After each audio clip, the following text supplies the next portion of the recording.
Good evening. Good evening. Good evening, everybody. Already a bunch of people popping on here from around the world. Awesome to see my Scottish and UK friends already popping on. Nice to see everybody. Tonight's a special night, guys. I've got a amazing person on tonight sharing her experience, strength, and hope. Um, Before we start it, you all know I work in NA program. Um, I'm going to bring in the Serenity Prayer to kind of bring God into our lives a little bit. I don't typically do that, but I'm going against the grain tonight. So I'm going to bring that up here real quick. Thank you, everybody, for coming in. We got all kinds of people in here tonight. That's awesome. Let's bring this up real quick. Screen share real quick before I bring her on. All right.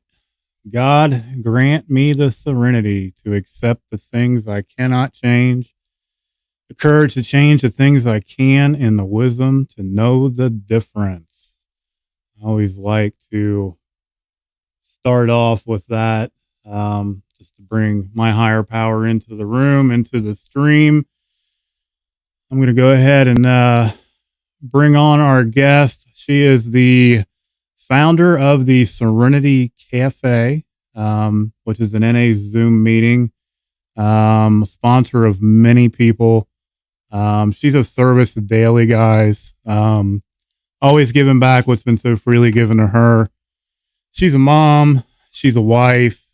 She's a daughter. She's a caretaker. She's an amazing, strong woman in recovery, guys. She's a warrior, and she's an inspiration to me. She's an inspiration to many people. Topping all that off, she's a survivor, and she's a hope shot. And she's a true friend of mine, guys. And I'm proud to introduce to you guys Nikki R. I'm bringing her on screen now. There she is. I am going to turn it over to Nikki, guys, and mute myself. She is going to share her experience, strength, and hope from how it was to how it is today. Nikki, welcome. Thanks, Joe. My name's Nikki, and I'm a grateful recovering addict from North Little Rock, Arkansas. And I am blessed to be here, but super nervous. So y'all bear with me. At least on Zoom, I can turn my camera off when I don't want you to see me blush. so, special thank you to you, Joe, for asking me to speak. You're a big part of my daily recovery, and you have been. I think we're going on a year, maybe even longer. But you're an intricate part of my recovery, and I'm very thankful for you. So I'm going to tell you a little about the mess and how I found the rooms of Narcotics Anonymous, and then I'm going to tell you once I found recovery what's happened in my life. So I was born to a codependent, people-pleasing mother, and my father was a police officer, and he was an alcoholic.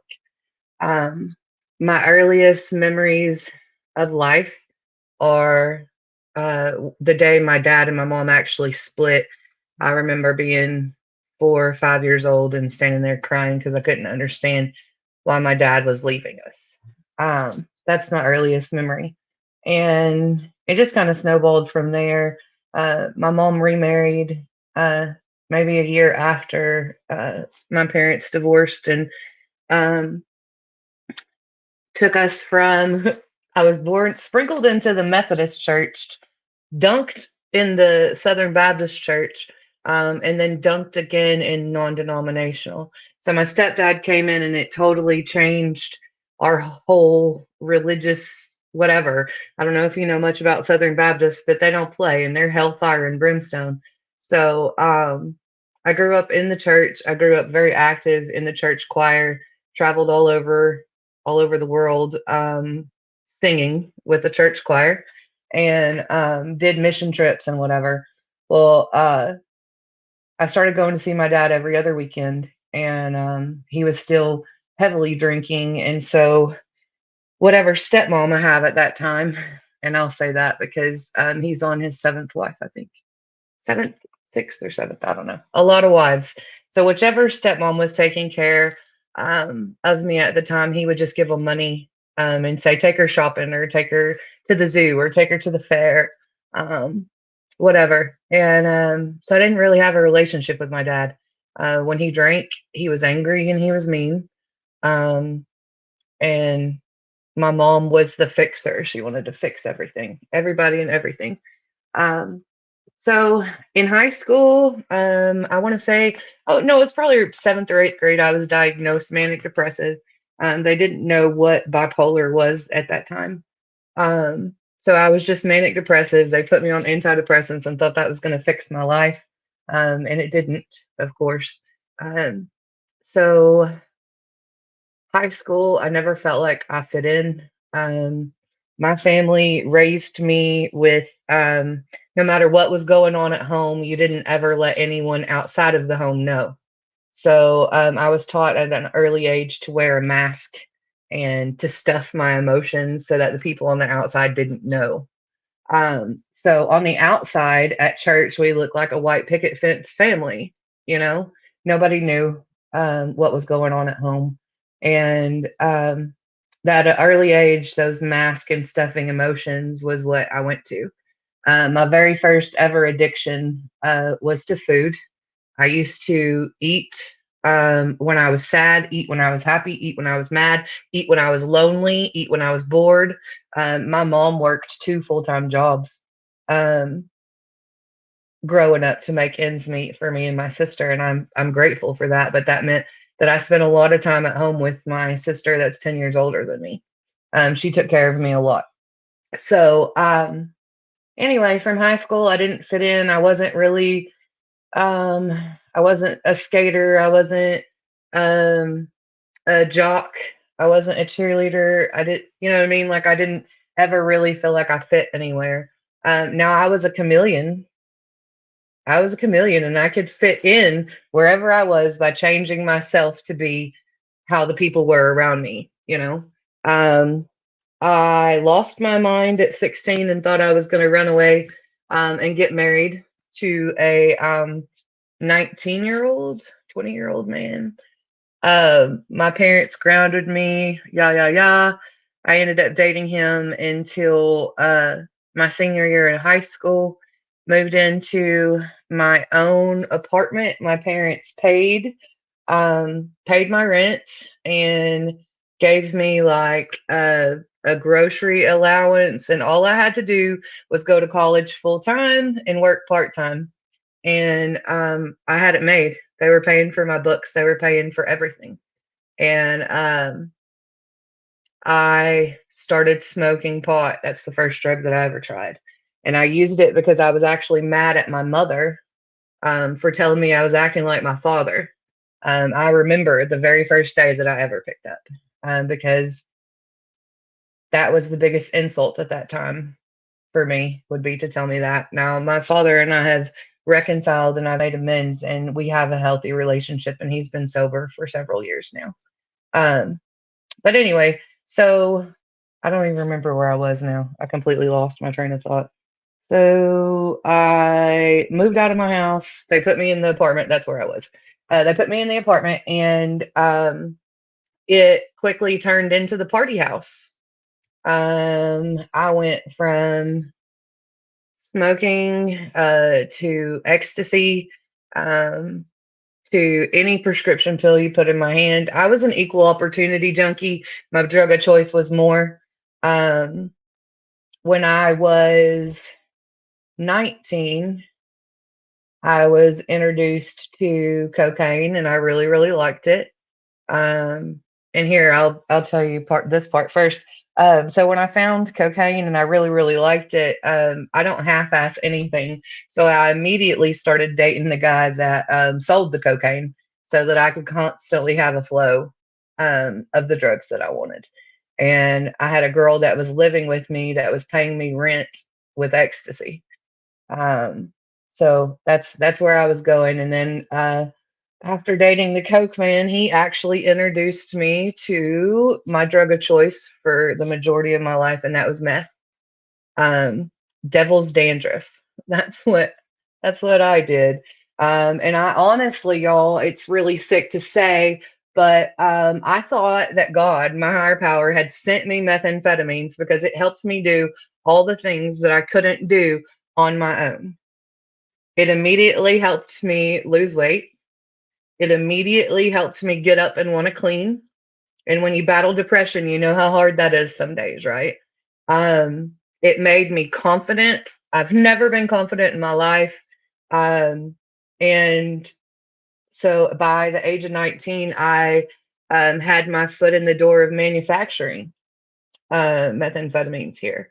And I guess my higher power had some pretty big plans for me at that point in my life, because I didn't end up in prison. I should have, but I didn't. And actually met my ex-husband when I was 21. He was a bouncer at Electric Cowboy. All my Arkansas people know about the Electric Cowboy. And he was a bouncer there, and I got left there at 5 a.m. It was closing time, and I didn't have a ride. My friends left me there.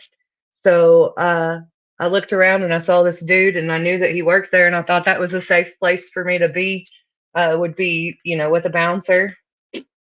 And it ended up being a one night stand that lasted for 10 years. Um, when I found out I was pregnant with my daughter, it was about 3 months after I started seeing my ex husband, and found out I was pregnant with Piper. Um, I hit my knees in the bathroom at my friend's house where I'd taken the pregnancy test, and I asked the God of my understanding to remove the taste of meth from my mouth while I carried my baby. And I was able to abstain from using while I was pregnant. So fast forward a little bit. My ex-husband was also an addict, but he was more of an alcoholic, and that has always, well, I mean, I drank, but it was never my drug of choice. I can do without it. Like I can go places where people drink and I don't want it. It just reminds me of the dysfunction of my father. So alcohol, I kind of stay away from. Um, so I tried to fix my ex-husband. I tried to save him. We went to church groups. We went to counseling. We went to um, every way you can possibly try and fix a marriage. And I'm an addict, so control, manipulate, change things. That's what I do, right? And that's what I tried to do for almost 10 years with him. So I abstained for approximately 8 years from using my drug of choice, but I continued to drink and take whatever pills. So I wasn't clean at all.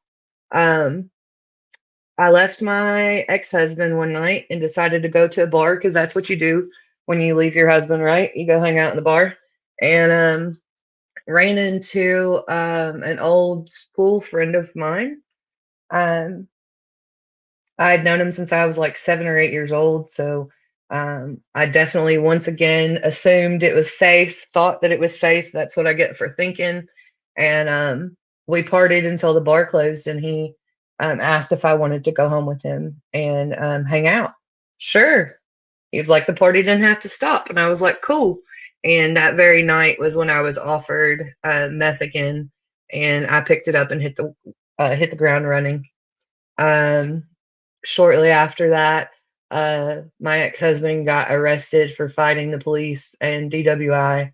He almost hit a state trooper on the access road and got a DWI. So Piper moved back in with me, and I was using. Eventually, I moved with Piper to Saline County, and that's when um, I figured out that I could sell to support my habit. So I started being a drug dealer.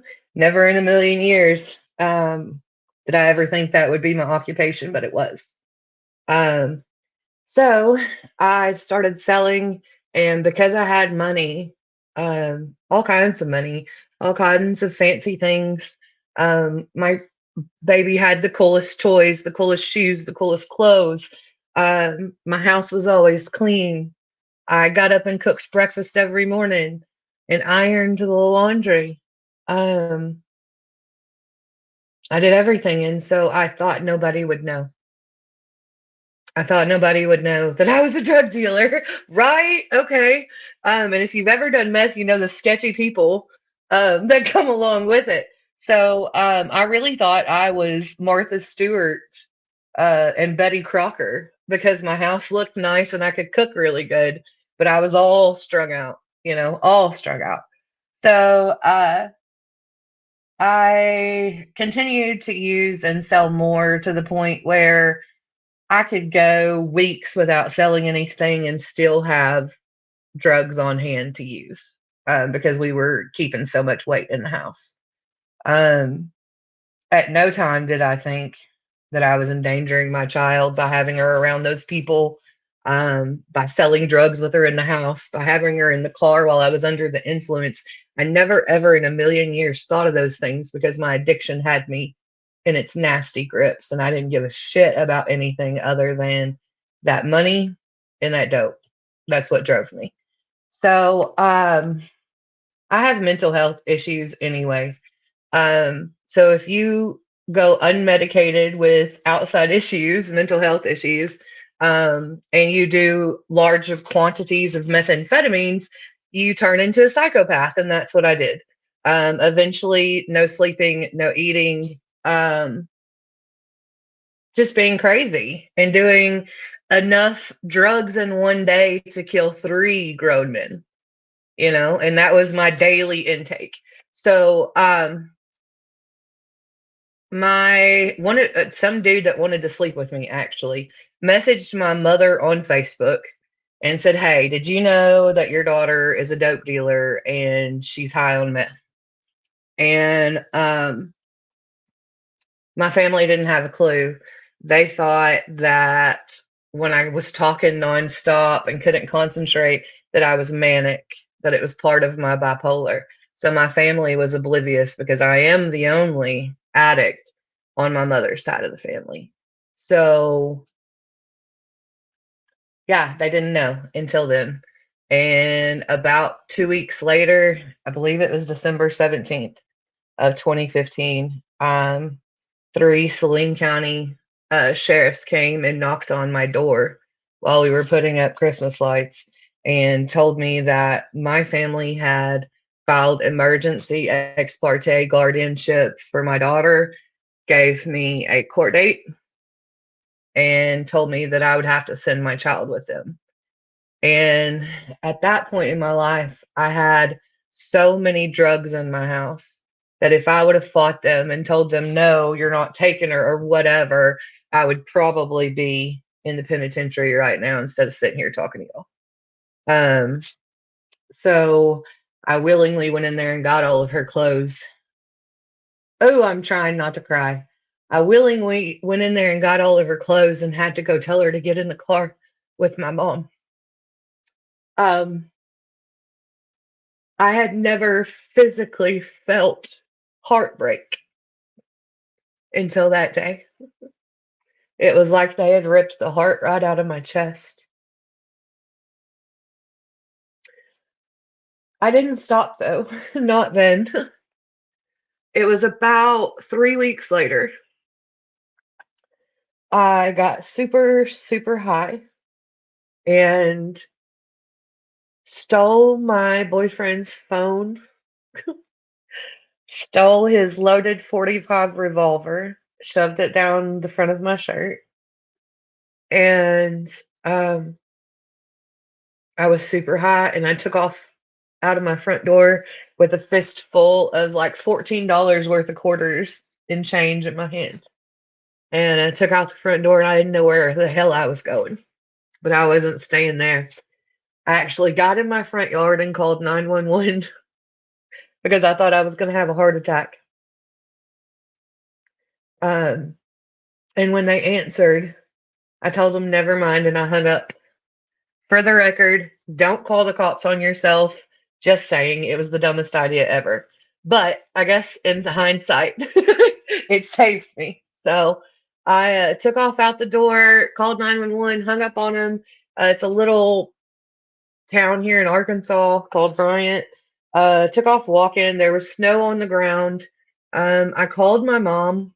I said, Mom, I'm either going to jail tonight or I'm going to die tonight. And my mom said, I hope you go to jail. And she hung up on me. So I was walking in the snow wearing yoga pants and flip flops and a tank top. And I'm taking his cell phone apart because I think he's the police and didn't want him to have any records of me. So I was taking the cell phone apart and I got spotlighted by the chief of Bryant Police. And he spotlighted me and he said, "Hey, stop walking." And I said, "Well, what are you going to do if I don't stop walking? Are you going to shoot me?" And he said, "No, I'm going to tase you." Um, so he tased me. He hit me in the back of both thighs. The first hit knocked me to the ground. He hit me three more times.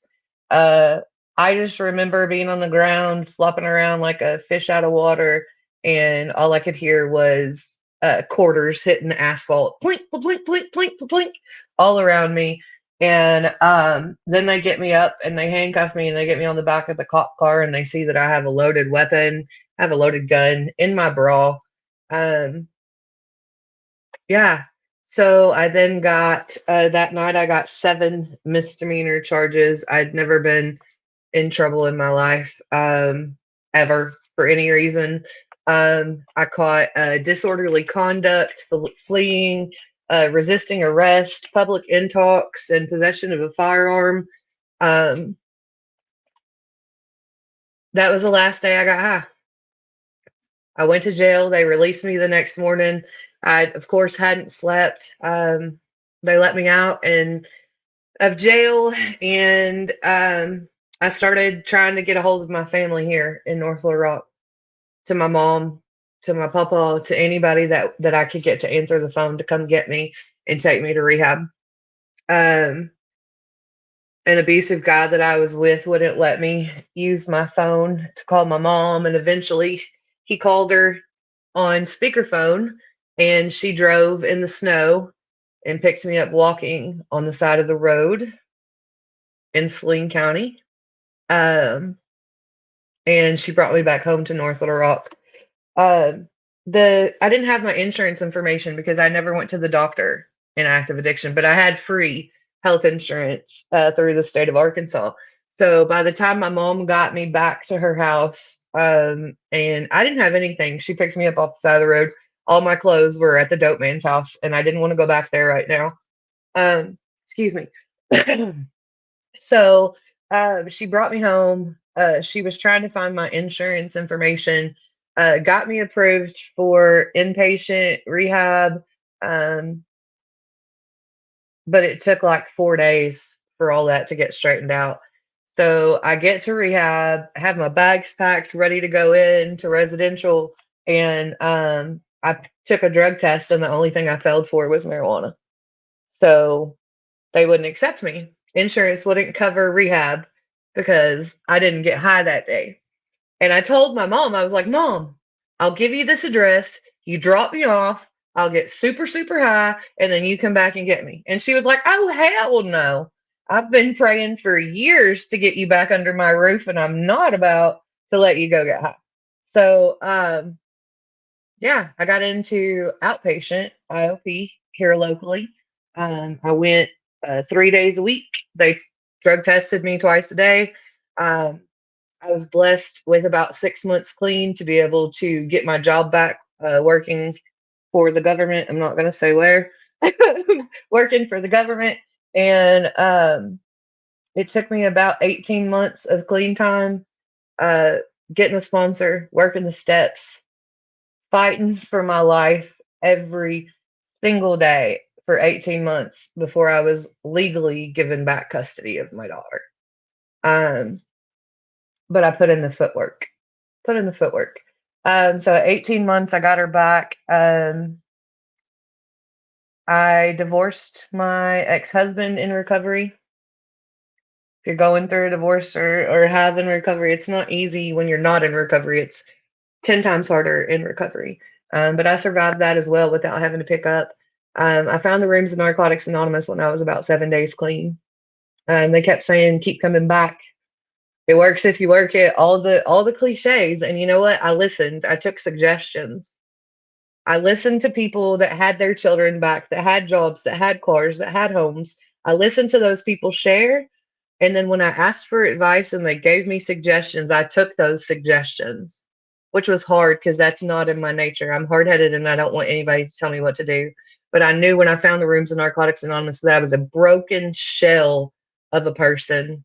I was spiritually bankrupt. I had zero hope in anything. I honestly, at the end of my rope, the last day that I used, I sat in the bathtub for 6.5 hours with a loaded 45 and almost took my own life. My higher power or something said, I'm not done with you yet. And I got out of that bathtub. And that next day is when I got clean. Um, so my higher power had bigger plans because if I wasn't going to die from overdose, I was going to take myself out. I have to remind myself of that every day. I have to remember the pain.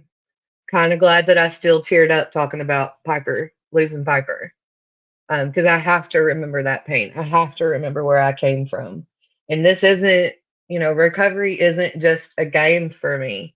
I'm not here for a social event. Do I love all the people in all the rooms that I'm in? Absolutely. But I'm not there. I'm not there for them. I'm there because I know that if I pick up again, that I'm going to die. Period. If it's not at my own hands, I will die of an overdose. And you know what? I decided on January 20th of 2016 that I didn't want to die. Narcotics Anonymous has taught me a new way to live. I have a family of women and men that are fierce and they love me unconditionally. They love me on my good days, but they love me even more on my bad days. They love me when I'm unlovable, when I don't even love myself. The rooms in Narcotics Anonymous, the 12 steps, I do my best to live those steps. Those steps are what saved me. So if you're new right now and you can hear the sound of my voice or anytime after this video is played, there is hope. I found it in the rooms in Narcotics Anonymous. And I found out that I didn't have a drug problem. I had a Nikki problem. Nikki got me high. Nikki made really poor decisions, you know? And when I found the new way of life in the rooms of Narcotics Anonymous, and I started living this program to the best of my ability and applying spiritual principles in all my affairs, my life has changed. I have been restored, y'all. I regained custody of my daughter. I financed my first car in 2020. I'm working on my credit. I've been gainfully employed for a total of 6 years. Uh, there is hope. My relationship with my family has been restored. My relationship with my daughter has been restored. Everything that active addiction took from me has been restored through the rooms of Narcotics Anonymous and because I got clean and put in the footwork. You don't stay clean by osmosis, guys. I know lots of cool, clean people, but I don't stay clean by hanging out with clean people. I stay clean by living this program and applying it to every single one of my affairs, you know? So I don't know. I feel like I rambled, but hopefully that was, yeah, there you go. I don't know what else to say. Your story is amazing. Every time I hear it, it's a little bit different, and I catch a little bit more that I didn't know about you, which is awesome about when you give your story and you share your experience, strength, and hope. Because when you started talking about the food addiction, that was my first drug of choice. Um, and feeling like a chameleon, like you could be a chameleon, in your younger days and an outcast, but yet still fit in some way. Like that was Hmm. totally me. Like I felt like I was an outcast, especially through high school and my younger years. And then when I started really gaining weight and that, man, people suck. People say some hateful things, Yes. especially when you're heavier. You know what I mean? And you started talking about when you started feeling like Superwoman, Superman. It took away that anxiety and that fear and that depression. Um, Man, I remember when I used, I could do anything. Hmm. Um, and I just totally relate to all that. It was that big confidence booster for me. Um, and I wrote down rehab because you started talking about rehab and then wanting you to get high before you came in to go to an intensive outpatient program. I struggle with that daily, especially in my job now. And it's true. And I think it's absolutely ridiculous. Um, why in the world a treatment center would require someone that's clean and sober and is doing well for themselves to be high before they go in when they're reaching out and asking for help is beyond me. Um, Yep. but thank God the intensive outpatients there, and available um, to people that are out there sick and suffering. Well, Um, Joe, I have to talk about the Serenity Cafe, just so you know. Um, Fired off. Go for it. about 6 months ago, almost 6 months ago, um, a guy that's listening right now actually um, suggested that I open a Zoom meeting, NA meeting. And I didn't want to, and I gave him pushback and told him that I didn't want to, I don't want that, da da da. Um, and he kept pushing, and finally, Sid, my man, Sid is the one that actually pushed me to open the NA Serenity Cafe. We run 6 hours of structured meetings 7 days a week, which is awesome. To be able to log into a structured NA meeting for those 6 hours. And in the future, we plan to grow. But we have an amazing group of addicts, and we just love on each other, and we do life together. We have chats. We Facebook together. Um, all that good stuff. So, um, I can't comment. I think Barry might be able to comment the link. Um, anyway, um, come see us in the NA Serenity Cafe. I host tomorrow at 12 noon Central Standard, 1 p.m. Eastern Standard.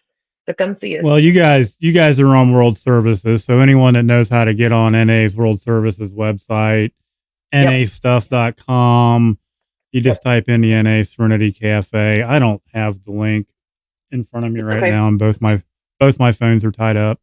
That's okay. I know the Hey, it's pass okay. I know the password's Unity, but the numbers Oh, I I don't can have I can directly in say it front of out me. loud. Well, there, fire it off. Go Okay, let for it. me get it. Addie's gonna add it into the link so everybody Oh, can see good. it. Awesome. And Thanks, that Addie. way, yeah, she's in here too. I don't know if you've been able to read all the comments that are flooding in. You've got hearts flying everywhere. It's nice to see so many people from around the world. This isn't coming from the States. That's joy there. I know the stream service, if you don't allow them, it comes up as a Facebook user. But she says that she suffers from social anxiety.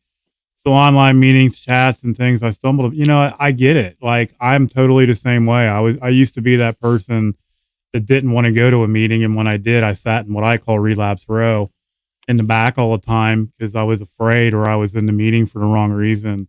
I still suffer from social anxiety. I hate large crowds.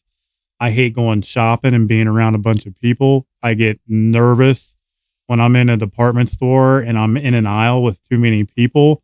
Like I freak out. I literally have a list in my head. I run into that store, I get what I want, and I run the hell out and get my car and I'm gone. I don't mess around. I do not like going shopping. I don't like going to malls. I don't I either. go, but I feel forced. You know what I mean? Um, it's crazy. But what's that? I Well, don't have it. you better be glad that I love you, because today kicks my arse and I'm here. I should have gave the disclaimer for anybody that like is in my family. They probably shouldn't have listened, and that I was going to cuss. And I forgot to do that disclaimer. Oops. Well, it's life on life's terms, right? Life showed up today, so how'd you handle it? Mm, I bitched about it, but I didn't get high. Right? No matter what, we just don't get high over it, right? Right? It was definitely a crazy day, and I know. Yeah, I really, when the storm hit and we lost power and I lost internet, I was like, and it was hailing. It wasn't raining just a little bit. Like it was like sideways rain. And I'm like, Right. I'm gonna have to get in my car and drive somewhere so that I can do this. It's gonna be horrible. But thank I God it know. worked. Everything came back on. I When you started messaging me that earlier, I brought it up on the internet or on the radar, and like it showed Little Rock on the radar, and all around it, it was just hail, thunder, lightning, and storm. And I'm like, aha! It's like the only Yeah. place in the United States right now that's getting pounded with storms. Right here in Arkansas.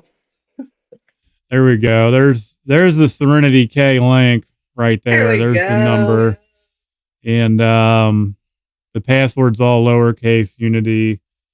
Check it out, guys. It's an amazing meeting. If you don't work in NA program, that's okay. Everyone's welcome. It's just like my live stream is an open fellowship. Nikki and I both just happen to work in NA program. So you may hear us talk about it a little bit more, but addiction is addiction is addiction.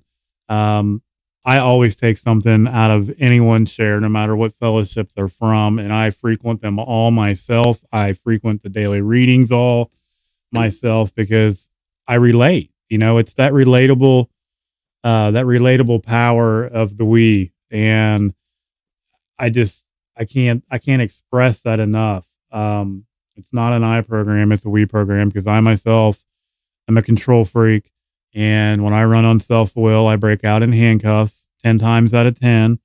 When you started telling your story about getting tased, I was laughing at myself because the day I got arrested and the day that I ended up going to prison, well, the day I got arrested, I hadn't quite gone to prison, but I was on my way. I had dogs barking in my front yard, tasers in my backyard, and tasers in my front yard. And at least I was intelligent enough, despite me being higher than a kite, to surrender willingly. Otherwise, I would have been tased and probably bit myself. I didn't Um, even listen. I didn't even fight them. I just talked shit when I said, "What are you gonna do? Shoot me?" So here's the lesson. Don't get high and talk shit to the cops. right. They will Great tase you. advice. Great advice. Um, and mine was on the night before my birthday.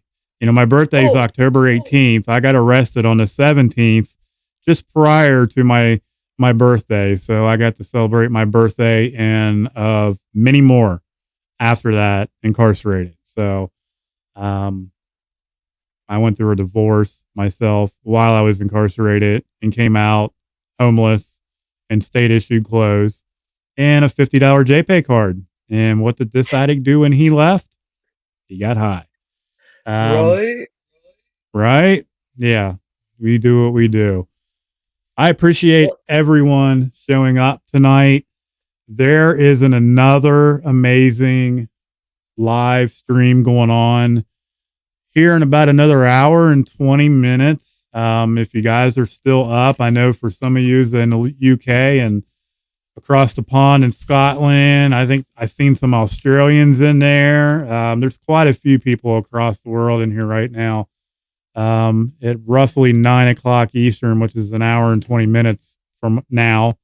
Um, I love you, my good friend Ainsley. Ainsley, whoop whoop. Speaking of people across the pond, Yeah. um, my buddy Phil Tyler from Against the Odds is having another friend of mine, Justin M. from the Hope Shot. So you've got two more powerhouses in the recovery community online and on Facebook. They're collaborating tonight, and Justin is going to share his experience, strength, and hope live on Against the Odds here coming up at 9 p.m., 8 p.m. Central. It's going to be amazing, guys. If you guys are still up and want to hear another great story, please tune in and listen to them guys. They're awesome. Together, we're stronger. The more we share these streams, the more we help other people. You just never know who's out there. Nicole M said, well, what about me, Nikki? Oh, yeah. Okay. So let me just say to all of There's my NA Serenity Cafe and others that are on watching, I love you because there's lots. Yeah. Barry, Nicole, Patty. I don't know who else is Mhm. watching. I already said Ainsley. To all my fans, just kidding. Whoop whoop. I love you guys. There's so many people on. It's awesome. I really appreciate it. I know you had a hectic day. I know you're tired. I know you're ready to demake up Eat. yourself and eat. Yeah, you haven't even gotten to eat your dinner yet. That's crazy. Well, It's in the kitchen. you're a huge inspiration, and you know I love you, and I thank you so much for doing this. Um, yeah, I just had one of those brain farts that just happened Well, from we'll time to chat time. again someday. We can come up with some topics and hang out. Yeah, yeah, for sure. We can do this again. We can all come on here. I can bring some people on from the cafe. I can have up, I think, to 10 That'd be people on awesome. here at one time. So it would be really cool. I've got another live stream on Monday at 9:30 p.m. It's going to be a little later because the gentleman that's coming on, Kevin, is in Mountain Time and he works. So he's a couple hours behind me, but we are going to go live, and Kevin is going to share his experience, strength, and hope. It's going to be a fun night, guys. I want to thank each and every one of you guys for tuning in. Please share the stream. Like I said, you never know who's out there that needs to hear it. Uh, say a prayer for those that are out there still sick and suffering, and the ones that don't have a choice in the matter, guys. We all have a choice today, and no matter what, please do not pick up. Nikki, thank you once again, and I will catch you guys later on. Thank you.